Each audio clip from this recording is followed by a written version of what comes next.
Saya pengen mulainya dari hadis yang baru diingatkan lagi oleh guru kami tadi pagi. Ini diriwayatkan di dalam musnadnya Imam Ahmad rahimahullah dari sahabat Zaid bin Thabit radhiyallahu anhu. Ia mendengar auqamaqala Rasulullah Muhammad SAW bersabda yang artinya, barang siapa kegundahannya, wajar orang gundah ya, setiap hari pasti ada yang dipikirin karena masih hidup ya. Barang siapa kegundahannya adalah dunia, maka Allah akan mencerai beraikan urusannya ya.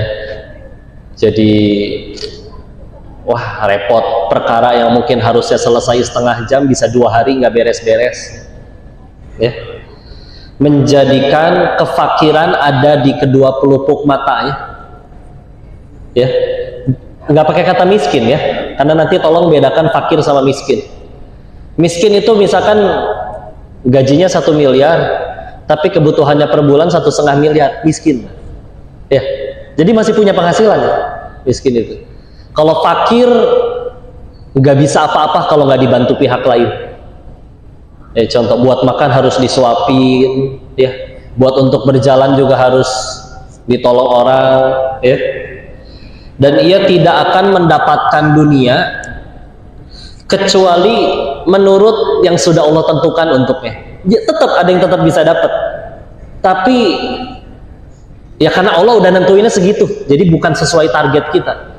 Padahal mungkin selagi kita meeting, harusnya kalau kita pakai strategi ini, pemasarannya seperti ini, udah gitu brand ambasadornya beliau, seharusnya dapatnya segini nih. Oh enggak, sesuai yang sudah Allah tentukan saja.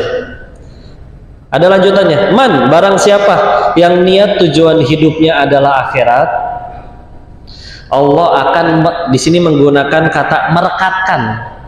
Kalau merekat tuh ngumpul, nggak tercerai-berai. Kebalikannya tadi, beres weh gitu. Masalah harus kerjaan yang harusnya 8 jam beres, ini 2 jam selesai. Ya.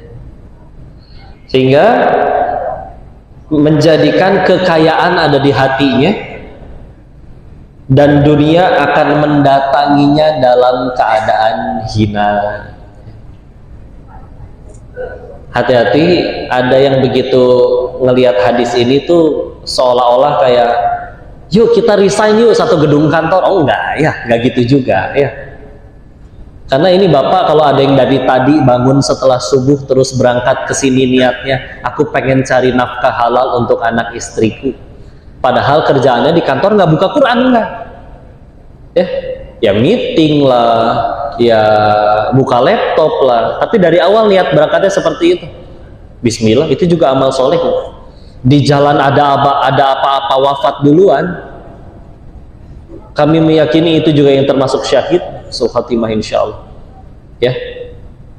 Karena memang kan, karena kita kalau bicaranya ya udah kok seimbangin dunia sama akhirat, kami berani bilang gimana seimbang? Mustahil. Seimbang tuh berarti 24 jam dibagi 2, 12 jam sholat, 12 jam kerja dan tidur gitu, nggak mungkin juga. Dan para sahabat ngelihat hadis ini, pernah ada yang bilang kayak gini ya, tempat yang terburuk itu pasar. Kita tahu Nabi pernah bilang kayak gitu ya, yang sebaik-baiknya tempat adalah ini masjid. Udah gitu pernah ada yang komen kayak gini, wah ini pengajian tidak mendukung ekonomi umat katanya. Masa pasar dibilang tempat yang terburuk? Nabi yang ngomong. Dan dikira emang sahabat waktu ketika mendengar Nabi bersabda bahwa pasar itu tempat terburuk, mereka langsung nggak pada pengen jualan gitu? Enggak, tetap pada berbisnis. Tapi kan menyikapinya bener ya. Jadi tetap ada yang tetap ke medan perang, ada yang tetap bisnis, ada yang tetap di bidangnya masing-masing ya. Enggak berarti jadi semua sahabat tuh di masjid aja ngumpul baca Quran 24 jam sampai nunggu meninggal, enggak ya. Jadi jangan dia salah artikan, oh berarti kita harus resign semua. Enggak, udah bener di sini ya.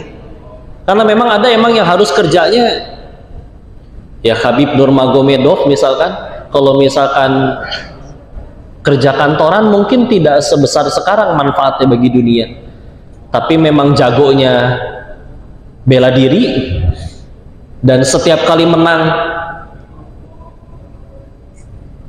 Masya Allah, nggak pakai ucapan apa-apa tuh, saya nothing, Allah yang tolong. Kayak gitu, ditonton jutaan pasang mata, bisa jadi lebih berarti daripada ceramah berjam-jam sampai berbusa. Bidangnya tetap berarti terusin, bela diri udah terus.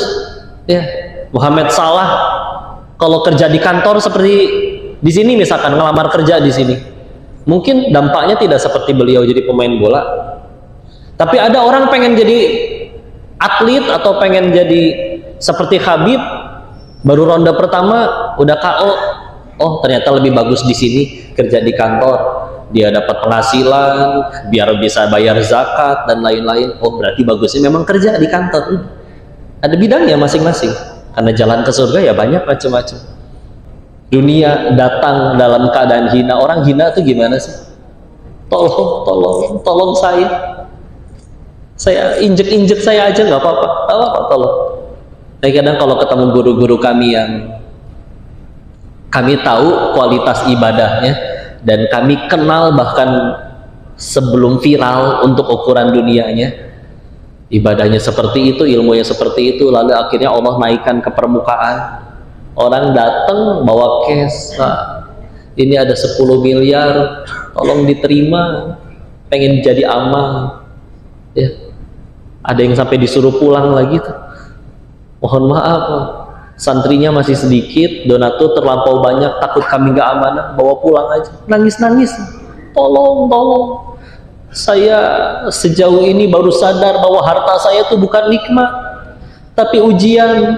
Saya pengen harta ini jadi pahala bagi saya. Saya ke lampu merah nggak ada yang minta-minta. Saya ke masjid, kotak amalnya lagi digembok semua. Saya ke panti juga sama. Ini panti baru, anaknya belum banyak, tapi donaturnya terlampau banyak. Tolong bawa pulang dulu uangnya. Nangis tuh orang kaya. Minta duit, nangis di hadapan Allah. Ya Allah, Engkau segitu nggak pengennya menerima amal dariku. Akhirnya ngedatengin guru kami itu.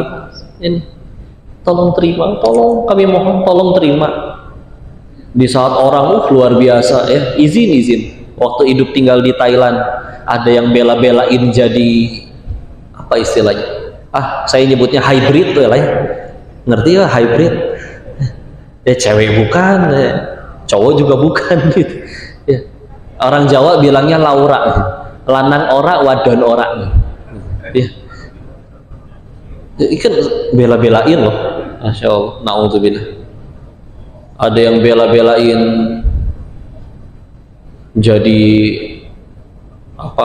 tukang pukul, ada segala macam demi untuk punten mohon maaf, dapat juga masih kurang, masih kelaparan, padahal menghinakan diri, padahal jumpalitan, padahal jungkir balik. Sedangkan kalau sudah akhirat yang dikejar, dan dia tetap ngajar jadi guru dulunya. Ada juga guru kami yang masih sambil jualan di pasar sampai hari ini, padahal saya belajar hadis dari beliau. Ada ya. Lancar urusannya, nggak pernah ngutang, nggak pernah apa. Sedangkan lihat, makanya di sini Allah melihat apa? Menjadikan kekayaan di hatinya. Jadi memang kalau misalkan kaya itu ternyata bukan di dompet atau di saldo, ya kita tahu ternyata di hati. Abu Dzar Al-Ghifari, sahabat Nabi, beliau guru kami waktu itu nyebutnya gini, beliau pernah ditanya, apa engkau tidak takut anak dan istrimu jatuh kepada kefakiran? Abu Dzar menjawab, tidak, karena aku setiap hari baca surat Al-Waqiah. Kan hadis tentang ngamalin surat Al-Waqiah banyak ya, salah satunya ini.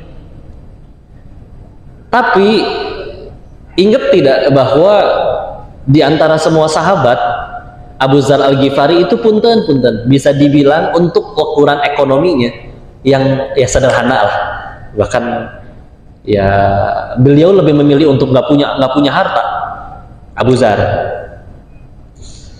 kan kalau yang ngomong ini Abdurrahman kan agak beda gitu ya, karena yang ngomong aja sahabat paling kaya nih menurut Bidayah wa Nihayahnya Imam Ibnu Katsir, waktu wafat menyisakan uang harta kalau dirupiahin 6.212 miliar. Abdurrahman bin Auf radhiyallahu anhu. Ya. Ini yang ngomong Abu Dzar nih, yang Nabi bahkan sampai bilang kayak gini kepada beliau, Abu Dzar, kamu manusia tinggal berdua aja, kamu nggak boleh mimpin. Coba, masa orang soleh nggak boleh mimpin, Pak? Kita aja kalau nyari pemimpin pasti yang soleh. Tapi ada sahabat yang sampai nggak boleh untuk jadi pemimpin. Salah satunya Abu Dzar. Soleh, iya soleh. Kita nanti akan jelaskan alasannya. Tapi, Masya Allah, hidupnya miskin. Maka apa yang beda? Apa berarti yang dimaksud?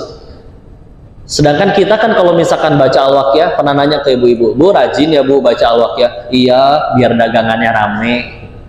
Iya, biar tokonya rame. Boleh nggak? Boleh sih, bagus. Alhamdulillah, mintanya masih ke Allah daripada kepada selain Allah. Allah yang nyuruh kok, ud'uni wastajib lakum. Mintalah padaku, nanti kami kabulkan. Nanti Allah kabulkan. Bagus. Cuman ternyata ketika yang ngamalin Al-Waqiah itu salah satunya adalah Abu Dzar yang secara duitnya paling nggak punya duit untuk bahasa ekonominya ya. Karena memang ternyata ya tadi yang kaya ya karena memang kaya itu di hati. Sedangkan miskin itu, fakir itu di mana? Nabi menyebutkannya di pelupuk mata. Udah beli nih handphone terbaru, besok dibawa ke kantor, matanya nengok teman sebelah. Aduh, lebih bagus, miskin lagi. Ya. Nah, memang ternyata iya, Masya Allah, kaya di hati. Sedangkan kalau misalkan hatinya yang masih miskin, nah kita lihatlah maling di negeri kita ya. Kaya nggak? Para koruptor. Ya. Tapi karena hatinya masih miskin, jadi minta ya. Atau kalau perlu ngambil lagi ya, nggak pernah cukup ya. Sedangkan kalau hati, makanya kan hati yang kaya itu yang udah aja terus ngerasa cukup, ngerasa nggak perlu meminta atau bergantung kepada selain Allah. Bismillah.